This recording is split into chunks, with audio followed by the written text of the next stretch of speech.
theatres and things to do, museums and all sorts of things. So we're really, like, I don't know, excited to explore the world and want to be amongst things instead of hiding away. Like, our last house was in a country estate in the middle of nowhere. You know, it's just a big house and trees and acres and acres of woodland, and it was lovely and things, but it's very different. We can just wander out the weekend and get lost in our neighbourhood, and it's nice going out and feeling like you don't stick out or people aren't avoiding you, or I don't know, feeling anonymous and feeling like nobody's looking at you, like you don't belong, is kind of a lovely feeling in a way. It's all horrible because you're aware that there's so much bad feeling towards people who are overweight that I'm much more conscious of the absence of, I guess.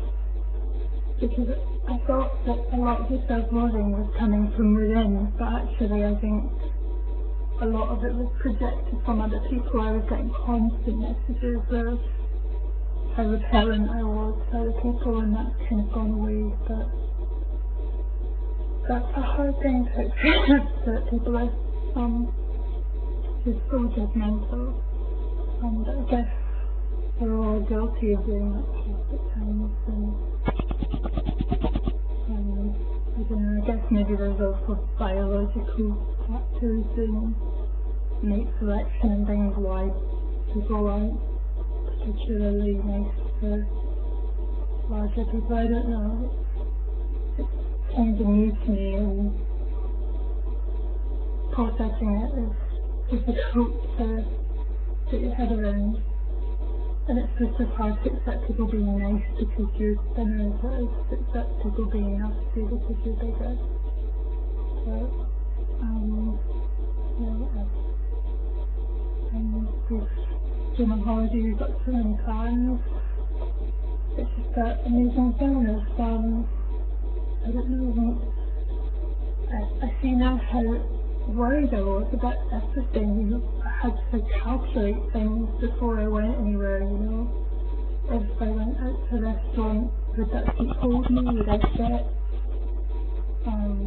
You know, if you had to cut through a cafe to the table at the back, could you get through without, you know, knocking someone's drink over them or whatever? And now it's odd because obviously I've gotten smaller. I know I have, but I feel like everything got bigger, you know, like cinema seats that used to really dig into my legs now feel like bigger than an armchair, and I haven't gone and changed them, but in my mind I feel like, I don't know, the world just got bigger, not that I got smaller. It's very difficult to deal with. It's so hard to process the physical differences. But oh my goodness, I don't know when that was thinking, but we're very happy. Glad we did it, even though it was a massive risk. We're learning how to eat better. We're adjusting and getting used to the portions.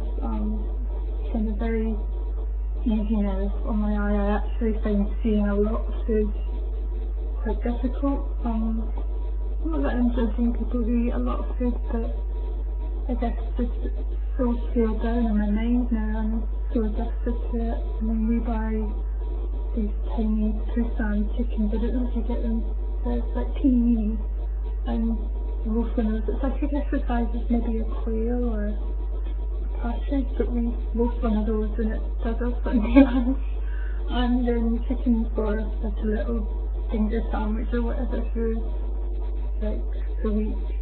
And we'll roast off a lamb shank instead of a leg of lamb for Sunday lunch as well. So it's there's ways to adapt, but the portion sizes are weird. I've been probably about 80 grams times, so a lot more than before, and I lived on like a liquid diet for so long, just having like foods with texture is amazing, and being able to experiment again with food, and not being trapped in that prison of junk food addiction, which was where I was at. And I really do now feel like I've had a mental reboot as well as a physical one, because I was so addicted in a way. I mean, I was seeking constantly that sort of day-by fullness of just being utterly and completely full, and I would chase that feeling and never quite get there. And now, I mean, the fullness is harsh and quick and brutal, and as soon as you get it, you don't want any more food. So it's definitely worked for us. This week has definitely been a way for me to go. I think I would have cheated by now on the bypass or the ban. Probably I would have found some sort of way to sneak more food through, whereas this feels very permanent and have to deal with the consequences of that in the future. But right now it's good. All my nutrition stuff is good, and I have to have that measured by the doctor, because I have been depleted in quite a few nutrients, which caused my body to attack its own thyroid. So for a little while I was also hyperthyroidism or whatever, as well as being not being able to eat a lot and puking a lot. So that's, I guess, why my weight loss has been so extreme. But this has been much more measured. She's still got muscle and feels very strong and looks amazing. She's now, I think, at 15 soon, so she's lost quite a lot. Like, she started at the same weight as me, so it really is a lot of weight for both of us. We worked out the other day that, you know, we were both, the month before surgery, we were both over 28 stone, and we've lost between us 28 stone, so we're literally half what we were. And so I hope everybody's okay, and I haven't really done this, and I haven't really been engaged in it, because I guess the smaller I've gotten, the bigger my life's gotten, and it's definitely, I haven't really wanted to think about or be any more immersed in weight loss surgery or like food than I had to be, because I've been so ill at different points. But I'm happy now, and although I still have H. pylori to get rid of, and it still does affect me on an almost kind of daily basis, I've learned how to manage it better, and that's, I think, the important thing. I think is that the quality of my life is better, because you just have to all these changes. But hopefully everybody's okay, and if you're deciding whether or not to go forward with weight loss surgery, so I don't want to necessarily be an advocate. I think everybody has to do their own research and reach the point to make that decision for themselves. I genuinely feel like it was the only way I would ever have lost any real weight, and also kept it off, because I reached a stage where my yo-yo dieting was so extreme that I could lose a stone in a week and gain the stone back in less than a week, and